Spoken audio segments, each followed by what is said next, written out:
제가 설교를 드리기 앞서서 먼저 성도님들께 양해를 구해야 될 것 같습니다. 오늘 설교 말씀 가운데 제 개인적인 이야기가 다분히 나올 것 같아 양해를 구합니다.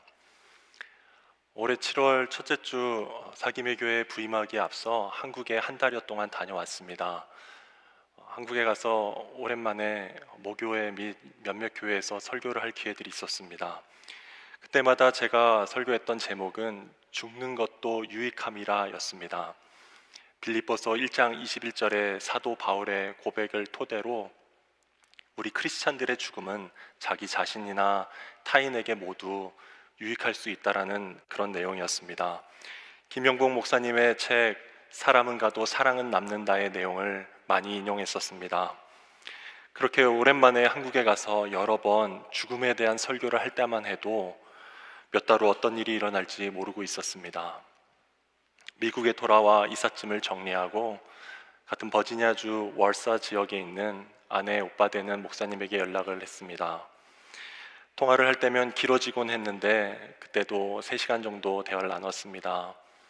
그리고 지난 가을, 올 봄 그랬던 것처럼 방학이 다 가기 전에 아이들끼리 함께 놀게 해주자고 약속을 했습니다. 그렇게 8월 초 두 가정이 만나 좋은 시간을 보냈습니다. 그리고 그 만남이 마지막이 되었습니다. 개인적으로 짧은 40여 년 동안 다양한 죽음을 겪었습니다. 청년 때 친한 후배와 함께 새벽 기도를 하고 저녁에 다시 만나기로 했다가 그 오후에 심장마비가 온 그 친구를 주님 곁으로 보낸 적이 있습니다.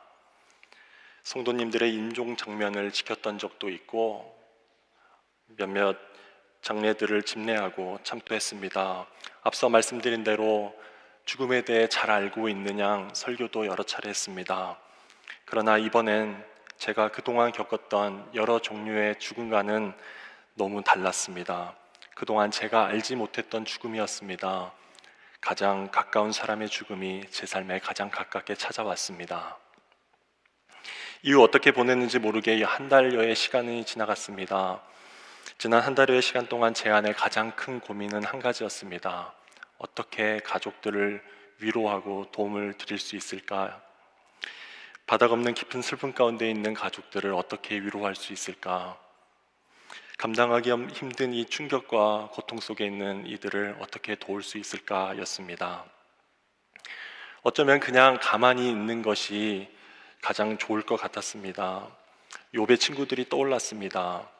욥의 친구들이 욥을 찾아와서 했던 모든 말들은 아무 도움이 되지 않았습니다. 욥의 친구들이 입을 여는 순간부터 욥의 고통은 배가 되었습니다. 욥기 2장에서 욥의 친구들이 처음 욥을 찾아왔을 땐 7일 밤낮 동안 아무것도 하지 않고 그와 함께 앉아 있었다라고 했습니다. 차라리 그 7일 동안은 위로가 되었을 것 같았습니다. 그렇게 아무 말 없이 함께 있는 것이 위로가 되길 바랬습니다.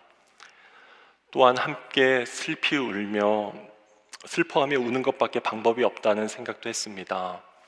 로마서 12장 15절에 우는 자들과 함께 울라라는 그 명령은 사실 엄청난 슬픔 속에선 명령할 필요가 없는 말씀이었습니다. 더 이상 숨을 쉬지 않고 누워있는 고인 앞에 서서 가족들과 함께 정말 하염없이 눈물을 흘렸습니다. 이후 장례를 치르면서 그 집으로 오가면서 사진을 함께 보면서 할 수 있는 일은 함께 우는 것밖에 없었습니다. 그렇게 함께 슬퍼하는 시간이 위로가 되길 바랬습니다. 함께 고인을 기억하는 것도 도움이 되길 바랬습니다. 장례를 앞두고 사진들을 모아 어린 시절부터 여러 교회 사역 모습까지 짧은 생애를 슬라이드 영상으로 정리하였습니다. 마지막에 영원히 잊지 않겠다라는 문구를 넣고 정말 그렇게 하겠다고 다짐했습니다. 장례 예배 후 찾아와서 고인과의 추억을 이야기해 주는 분들에게 참 감사했습니다. 고인과 함께했던 소중한 기억들을 전해준 카드와 이메일과 문자 등은 큰 감동을 주었습니다. 저 역시 기회가 있을 때마다 고인과 함께했던 시간들을 가족들과 이야기했습니다. 그렇게 함께 고인을 기억하는 것이 위로가 되길 바랬습니다. 그런데 이렇게 함께 가만히 있거나 함께 슬퍼하거나 함께 기억하면서 한편으로는 위로가 되길 바랬지만 다른 한편으로는 의문을 갖게 되었습니다. 이게 무슨 소용일까? 솔직히 도움이 될 것인가? 과연 누가 무엇으로 위로할 수 있을까? 라는 생각을 했습니다. 이 기간을 보내면서 성경의 두 구절의 말씀을 여러 차례 속으로 되뇌었습니다. 먼저 창세기 37장에 나오는 야곱의 고백입니다. 야곱은 사랑하는 아들 요셉이 죽었다는 소식을 듣고 이렇게 반응했습니다. 창세기 37장 34절 35절입니다. 야곱은 슬픈 나머지 옷을 찢고 베옷을 걸치고 아들을 생각하면서 여러 날을 울었다. 그의 아들, 딸들이 모두 나서서 그를 위로하였지만 그는 위로받기를 마다하면서 탄식하였다. 아니다, 내가 울면서 나의 아들이 있는 스올로 내려가겠다. 아버지는 잃은 자식을 생각하면서 울었다. 야곱은 아들의 죽음에 대한 소식을 듣고 참을 수 없는 슬픔에 옷을 찢었습니다. 나도 그와 같이 죽겠다라고 말하면서 여러 날 울었습니다. 이 장면에서 가장 가슴 아프게 다가오는 부분은 그는 위로받기를 마다하였다라는 점입니다. 가족 모두 나서서 위로했지만 야곱은 위로를 거부했습니다. 아들을 잃은 아버지를 위로할 수 있는 사람은 아무도 없었습니다. 또한 마태복음 2장에 나오는 인용 구절도 기억했습니다. 예수님이 탄생할 무렵 헤롯 대왕이 끔찍한 일을 저질렀을 때 있었던 일입니다. 마태복음 2장 16, 17, 18절을 읽어보겠습니다. 헤롯은 베들레헴과 그 가까운 온 지역에 사는 2살짜리로부터 그 아래의 산의 아이를 모조리 죽였다. 이리하여 예언자 예레미야를 시켜서 하신 말씀이 이루어졌다. 라마에서 소리가 들려왔다. 울부짖으며 크게 슬피 우는 소리다. 라헬이 자식들을 잃고 우는데 자식들이 없어졌으므로 위로를 받으려 하지 않았다. 당시 어린아이들을 잃은 어머니들의 심경이 이 인용된 성경 말씀을 통해 들려오는 듯 했습니다. 그들은 자식을 잃고 울부짖으며 슬피 울었습니다. 그들의 처절한 심정은 무엇으로도 위로가 되지 않았습니다. 자녀를 잃은 어머니들은 위로를 받으려 하지 않았습니다. 이 말씀들을 떠올리며 지금 가족들의 심경이 이러하리라고 생각했습니다. 야곱처럼, 베들레헴의 어머니들처럼 지금 그 누구의 위로도 소용이 없겠구나. 사람들은 조심스럽게 진심을 다해 위로하였지만 전혀 위로가 되지 않는 심경이란 걸 깨달았습니다. 그러던 얼마 전 가족들에게 카드를 써야 할 일이 있었습니다. 최대한 말을 아끼다가 말을 해야 할 상황이 되어 고민하게 되었습니다. 기도하는 마음으로 카드를 쓰던 중 떠오른 말씀이 바로 오늘 본문의 말씀입니다. 슬퍼하는 자는 복이 있다. 하나님이 그들을 위로하실 것이다. 이 구절은 너무나 잘 알려진 구절인데 이 뻔한 말씀을 그대로 적어도 될까 주저가 되었습니다. 그런데 이 말씀에 이런 의미를 좀 담아보고 싶었습니다. 팔복의 두 번째 말씀인 이 말씀에 슬퍼하는 이라는 말은 예전 한글 성경에서는 애통하는 이라고 되어 있었습니다. 영어로는 mourn입니다. 무엇 때문에 슬퍼하고 애통하는지에 대해서 나와 있지 않습니다. 그렇게 다양하게 해석될 여지가 있습니다. 그런데 마태복음과 다른 성경에서 이 단어가 사용된 것을 살펴보면 사랑하는 소중한 누군가를 잃게 되었을 때 슬퍼하는 상황을 말하는 것 같습니다. 예수님께서 마태복음 9장 15절에서 이런 말씀을 하신 적이 있습니다. 혼인잔치의 손님들이 신랑이 자기들과 함께 있는 동안에 슬퍼할 수 있느냐? 그러나 신랑을 빼앗길 날이 올 터이니 그때에는 그들이 금식할 것이다. 혼인잔치의 손님들은 예수님의 제자들, 그 신랑은 예수님을 상징합니다. 신랑과 함께 있을 때는 슬퍼할 수 없지만 사랑하는 신랑을 빼앗기는 날에는 슬퍼하며 금식하게 될 것이란 말씀입니다. 여기서 슬퍼하는 mourn이라는 단어가 똑같이 쓰여졌습니다. 제자들에게 있어서 그 소중한 존재를 잃게 될 때 그들은 슬퍼하게 될 것이란 말씀이었습니다. 이외에도 구약 성경을 헬라어로 번역한 72역 성경에서도 이 슬퍼하는 이라는 단어는 죽은 사람에 대한 애도의 슬픔을 표현할 때 쓰이곤 했습니다. 아까 말씀드렸던 창세기 37장에 야곱이 슬퍼하다라고 할 때도 이 동일한 단어가 쓰여졌습니다. 예수님께서는 그렇게 소중한 존재, 사랑하는 누군가를 잃고 슬퍼하는 사람은 복이 있다라고 했습니다. 그 이유는 하나님께서 위로하실 것이기 때문입니다. 예전 성경에서는 그들이 위로를 받을 것이다 라고 되어 있었습니다. 영어로 For they will be comforted, 어려운 말로 신적 수동태로 쓰여져 있습니다. 하나님께서 그들을 위로하실 것이라는 내용이 담겨져 있습니다. 하나님께서 위로하실 것이다라는 말의 의미를 좀 더 찾아보았습니다. 성서학자들이 이 구절을 이렇게 설명했습니다. 슬퍼하고 애통하는 자에게 다가오셔서 따뜻한 사랑을 베푸시는 하나님의 자비로운 모습을 반영해 주는 표현이다. 하나님께서 친히 슬퍼하는 자를 찾아오셔서 위로하며 그 마음의 상처를 어루만져 주는 것을 가리킨다 라고 했습니다. 하나님께서 따뜻한 사랑으로 자비로운 모습으로 친히 찾아오셔서 위로하고 어루만져 주신다는 약속의 말씀입니다. 실제로 하나님께서 나타나셔서 물리적인 어떤 터치를 하시는 것은 아닐 것입니다. 하지만 그 슬퍼하는 자가 하나님으로부터 실제로 위로를 받을 거라는 약속임은 분명합니다. 지금까지 말씀드린 내용을 함축하고 있는 성경 말씀을 떠올렸습니다. 유진 피터슨의 메시지 성경입니다. 메시지 성경은 오늘 우리가 읽었던 마태복음 5장 4절을 이렇게 기록하고 있습니다. 가장 소중한 것을 잃었다고 느끼는 너희는 복이 있다. 그때에야 너희는 가장 소중한 분의 품에 안길 수 있다. 이 성경에 따르면 가장 소중한 것을 잃었다고 느끼며 슬퍼할 때 가장 소중한 분의 품에 안겨 위로를 받을 수 있다라고 말씀하십니다. 저는 진실로 이 말씀이 우리 가족들 가운데 이루어지길 소망하며 메시지 성경의 이 마태복음 5장 4절 말씀을 카드에 적어드렸습니다. 제가 슬픔 가운데 계신 가족들을 위로할 방법은 없었습니다. 충격과 고통 가운데 있는 가족들에게 드릴 수 있는 도움은 전무하였습니다. 오직 하나님께서 친히 위로해 주시길 기도할 수밖에 없었습니다. 사람은 할 수 없는 위로를 하나님께서 해주시길 기도하는 것, 제가 드릴 수 있는 유일한 실제적인 도움이었습니다.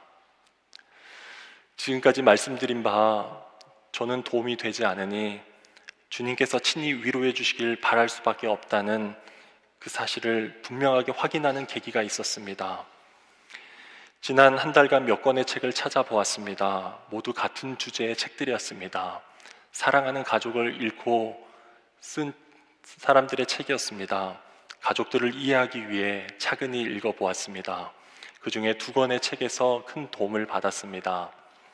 먼저 연합감리교회 목사이자 영성신학 교수인 제임스 브라이언 스미스라는 분이 쓴 선하고 아름다운 하나님이란 책입니다. 제임스 목사님에게는 매들린이란 이름의 딸이 있었습니다. 그 딸은 엄마 뱃속에 있을 때부터 희귀 염색체 이상 질환을 갖고 있었습니다. 그 아이는 체중 미달, 심장 질환, 청각장애 등의 치명적인 질병을 가지고 태어났습니다. 그리고 2년 조금 넘게 살다 그 조그만 육신으로 싸우던 힘겨운 싸움을 마무리했습니다.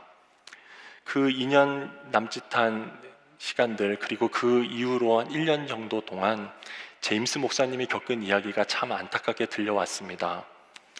한 번은 이 제임스 목사님을 오랜 기간 알아왔던 한 목사님이 위로를 하겠다고 점심 식사를 함께 하자고 했습니다. 식사 중 그 목사님이 물었답니다. 짐, 누구의 죄 때문에 그런 것 같아요? 당신 죄 때문인가요? 아니면 당신 아내의 죄 때문인가요? 제임스 목사님이 대답합니다. 죄송합니다만 그게 무슨 말씀이신지요? 그러니까 당신 둘 중 누군가 한 사람이 과거에 죄를 짓지 않았다면 어떻게 이런 일이 있겠냐는 말입니다. 그 말을 들은 제임스 목사님은 도대체 내가 무슨 죄를 어떻게 지었기에 하나님이 그토록 분노하셔서 갓 태어난 아기가 치명적인 문제를 가지고 태어나게 하셨을까 고민하기 시작했답니다. 아내를 의심하기도 했습니다. 자책과 슬픔, 분노와 의심에 뒤범벅이 되어 마음이 심란했다고 했습니다. 그 외에도 많은 사람들이 무례하고 비정한 말들을 내뱉었다고 했습니다. 진짜 마음을 힘들게 했던 말들은 하나님께서 왜 이런 일이 일어나게 하셨는지를 신학적으로 설명할 때였다고 했습니다. 이 일에도 분명히 하나님의 뜻이 있을 거예요. 내 생각에는 하나님께서 그 아이가 이 땅에 있는 것보다 하늘나라에 있는 게 좋다고 생각하신 것 같아요. 이 땅은 그렇게 아름다운 아기들이 살기에 적당하지 않아서 그런 걸 거예요. 목사님의 기독교인 친구들은 하나님의 계획, 하나님의 섭리, 하나님의 뜻에 대해 이야기했습니다. 하지만 그들이 말하는 하나님은 아주 성질이 고약하고 잔인하고 속이 좁은 이기적인 신 같았습니다. 그들의 모든 설명은 제임스 목사님에게 전혀 위로도 도움도 되지 않았습니다. 또 다른 책이 있는데 오늘 설교의 제목에 영향을 준 책입니다. 한국의 소설가인 박완서 씨가 쓴 한 말씀만 하소서라는 책입니다. 이 책은 만 25세의 나이에 교통사고로 요절한 아들을 보내고 박완서 씨가 2달여간 동안 쓴 기록을 모은 책입니다. 박완서 씨의 남편이 1988년 5월에 먼저 세상을 떠났습니다. 그 후 3개월이 지나 만 25세 호원태라는 이름의 아들, 5자녀 중 막내 외아들이 서울대 인턴 수련회 기간 중 세상을 떠났습니다. 박완서 씨는 이 처음 충격을 어떻게 넘기고 목숨을 부지할 수 있었는가 잘 모르겠답니다. 특히 사람들이 찾아와서 조문하는 그 시간이 너무나 힘들어서 부산으로 내려가 있을 수밖에 없었다고 했습니다. 박완서 씨는 사람들이 자신을 조문했던 시간에 대해 이렇게 말합니다. 상을 당한 이에게 정중한 조문을 하는 것은 인간만이 할 수 있는 아름다운 도덕입니다.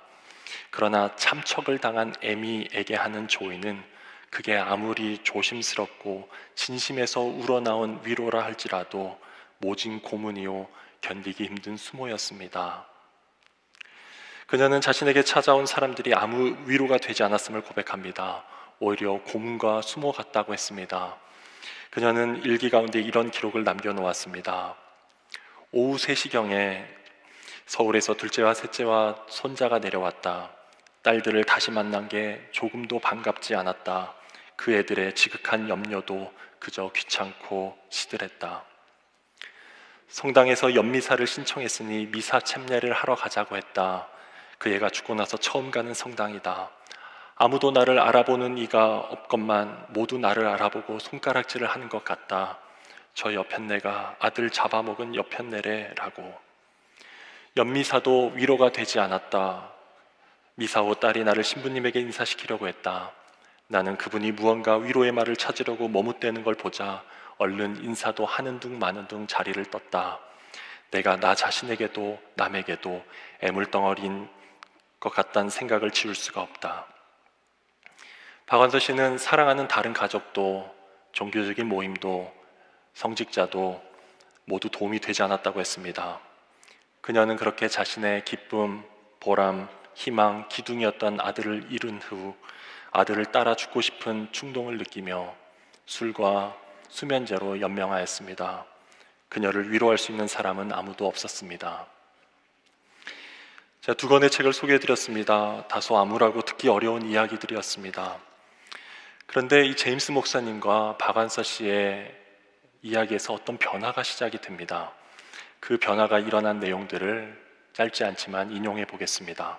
먼저 제임스 목사님의 고백입니다.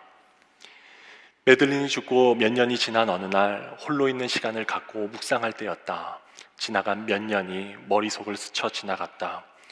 의사에게 처음 그 소식을 들었을 때 고통스러웠던 순간, 차가운 병원 바닥에서 잠 못 이루며 지새웠던 수많은 밤들, 그리고 그 아이를 땅에 묻어야 했던 어둡고 비 내리던 날이 생각났다.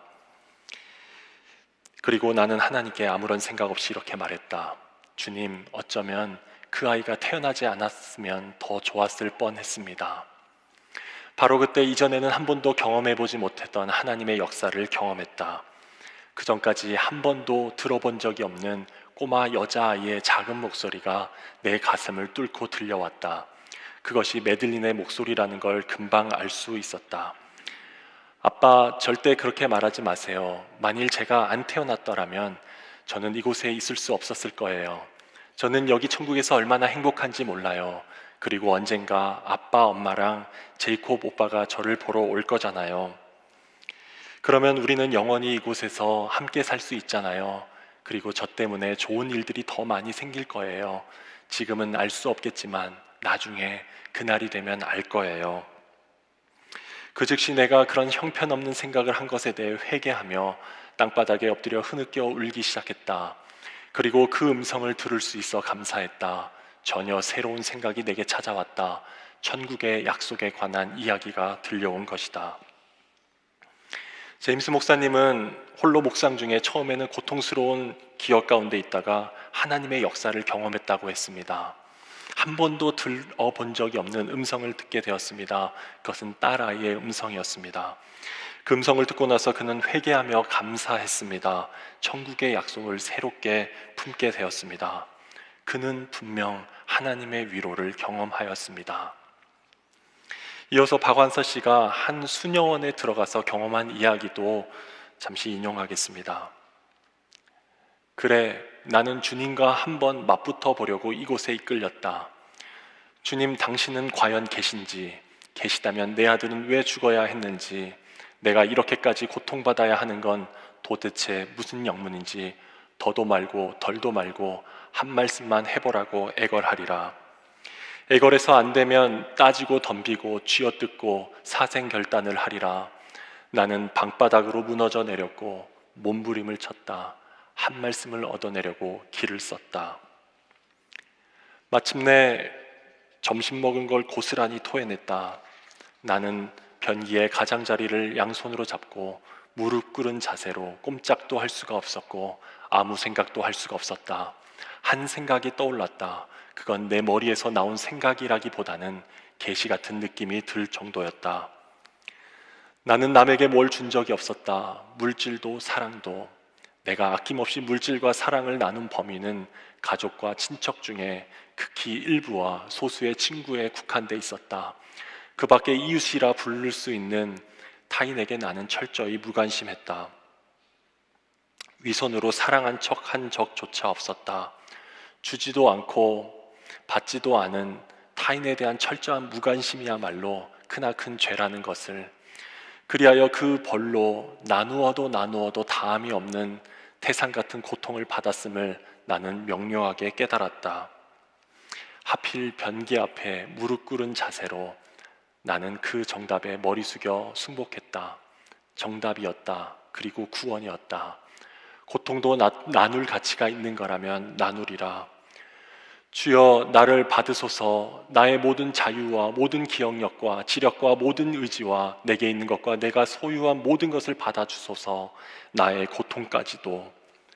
당신이 내게 이 모든 것을 주셨나이다. 주여, 이 모든 것을 당신께 도로 드리나이다. 모든 것이 다 주님 것이오니 온전히 주님의 뜻대로 주관하소서. 이윽고 기운을 차리고 화장실을 나왔다. 침대에 누우니 극심한 고통에서 벗어난 육신이 그렇게 편안할 수가 없었다. 거의 행복감에 가까운 기쁨을 느끼게 되었다. 감미로운 잠이 엄습하였다. 박원서 씨는 수녀원에서 하나님의 음성을 듣기를 간구했습니다. 한 말씀만 하시라고 하나님께 매달렸습니다. 그곳에서 그녀는 계시와 같은 깨달음을 얻게 되었습니다. 자신의 무관심의 죄를 깨닫고 자신의 모든 것을 나누기로 결단합니다. 이냐시오의 기도문을 인용하면서 거기에 나의 고통까지도 라는 문구를 넣었습니다. 사실 이 장면 직전에 수녀원에서 만난 다른 부인이 박완서 씨를 찾아와서 자신의 자식 문제로 고민하는 내용이 나옵니다. 박완서 씨가 자기 자식 잃은 이야기를 들려주었더니 그 부인의 얼굴에 생기가 돌았다는 것을 보았습니다. 이제 그렇게 자신의 고통까지도 다 드리고 나누겠다는 고백을 하고 나서 평안과 기쁨과 숙면을 누리게 되었습니다. 이후 그녀는 일상으로 돌아가 다시 조금씩 글을 쓰기 시작하였습니다. 분명 박완서 씨에게도 하나님의 위로가 임하였습니다. 물론 이 두 이야기를 읽으면서 의구심을 갖기도 했습니다. 제임스 목사님이 들었다는 그 목소리가 정말 2살짜리 아기의 목소리일까? 그가 가진 사후 세계관은 바른 신앙인가? 또 박완서 씨가 무관심의 죄로 인해 벌로 고통을 나누게 되었다고 하는데, 그렇다면 무관심의 죄 때문에 우리에게도 그런 일이 일어날 수 있다는 건가? 이런 질문들을 해볼 수 있지만, 여기서는 그들이 경험한 것에 대한 신학적인 논쟁을 하기보다는 하나님께서 직접 그들 각자에게 독특한 방식으로 위로하셨다는 점에 초점을 맞추고 싶습니다. 하나님께서 가족을 잃고 슬픔 가운데 있는 이들을 위로하셨습니다. 각 사람이 이해하고 느낄 수 있도록 하나님만이 주실 수 있는 위로를 허락하셨습니다. 이 책들을 읽으면서 이제 제가 해야 될 것이 무엇인지 더욱 확실해졌습니다. 하나님께서 직접 위로해 주시길 간구하는 것입니다. 사람의 위로가 받아들여지지 않는 이때 하나님께서 가족들을 친히 위로해 주시길 기도하는 일입니다. 어쩌면 동일하게 하나님을 향해 한 말씀만 하소서 구하고 있을 가족들과 같은 마음으로 그 기도를 드리는 것이었습니다. 제가 해야 할 일이 무엇인지 알고 난 후 가족들의 심정으로 기도하면서 짧은 기도문을 써보았습니다. 그 기도문을 나누고 설교를 마무리하겠습니다. 주여, 한 말씀만 하소서. 제게 절대 일어나서는 안 되는 일이 일어났습니다. 제가 상상할 수 있는 가장 감당하기 어려운 일이 일어났습니다. 제 삶 가운데 가장 아프고 가장 슬픈 일이 일어났습니다. 한 말씀만 하소서. 당신도 일어나지 않길 바랬던 일을 겪으셨다면, 당신도 감당하기 힘드셨다면, 당신도 이 아픔과 슬픔을 아신다면 한 말씀만 하소서. 수없이 그때 그 시간을 되돌리기도 하고 수도 없는 자책과 저주를 제 자신에게 퍼붓기도 하고 수차례 당신을 원망하며 죽이기도 합니다. 주여, 한 말씀만 하소서. 한 말씀만. 나를 구원하소서. 주여. 부디 하나님께서 슬픔 가운데 있는 가족들을 친히 위로해 주시길 진심으로 기도합니다. 그리고 제가 알지 못하는 슬픔 가운데 계신 다른 분들에게도 하나님의 위로가 함께 하시길 기도합니다. 또한 오늘 말씀을 함께 들으신 분들 모두 우리 주위에 슬픔 가운데 있는 이웃들을 위해 하나님께서 그들을 위로하시길 함께 기도해 주시길 부탁드립니다.